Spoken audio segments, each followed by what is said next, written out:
my name is Abby Branson, and today I will be talking to you about sexual assault and consent. While trying to find a good subject for this speech, I couldn't exactly pick one subject until one morning I was watching the news about the Stanford rape case. I then realized I wanted to make my speech about sexual assault and consent. The journal article was found in Philosophy and Public Affairs, Volume 43, Issue 3, pages 224 through 253, and was published in the summer of 2015. The authors are Bradford Richardson and John A. Shields. I chose this article because I feel like sexual assaults have been rising in recent years and it's becoming a lot more common. Have you ever wondered how many sexual assaults happen per year? 1 in 5 women and 1 in 71 men will be raped at some point in their lives, and nearly 1 in 10 women has been raped by an intimate partner. A study found that some 76% of college rapists admitted to using alcohol to weaken their victims. Alarming statistics have put pressure on the United States and the government to enforce prevention habits. Many universities and colleges around the nation have changed their code concerning sexual misconduct.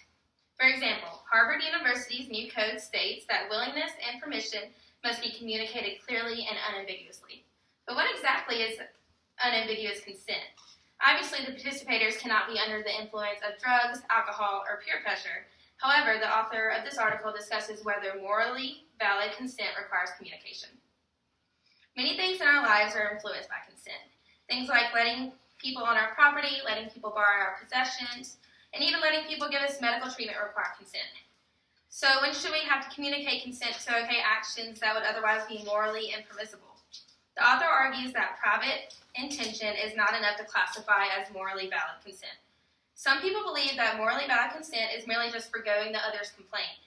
This view would mean that consent would just be through nonverbal behavior, and if you apply that type of consent to other situations in life, it would not be enough. People interpret nonverbal messages in different ways, therefore the consent may have not been there in the first place. Let's make up a scenario. Some say that if someone intends to consent, then engages in the interaction, she cannot complain about it. Even though she never did consent, she just only intended. Others may argue that she still can complain because she didn't consent. Maybe she behaved in the way that you wish, but it could have been because you guided her into behaving that way.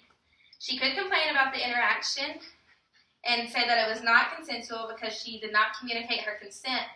And I would like to also consider how consent can also be reversed. If someone gives their consent, this consent can also later be withdrawn. And by withdrawing this consent, the person reasserts the rights that were previously waived. Reading this article and seeing the author's point of view on consent really opened my eyes on different views that I'd never thought of before. I feel like throughout the recent years, people have taken consent too lightly and not realized how important it is. And that is why sexual assaults have risen to the scary statistics that they have.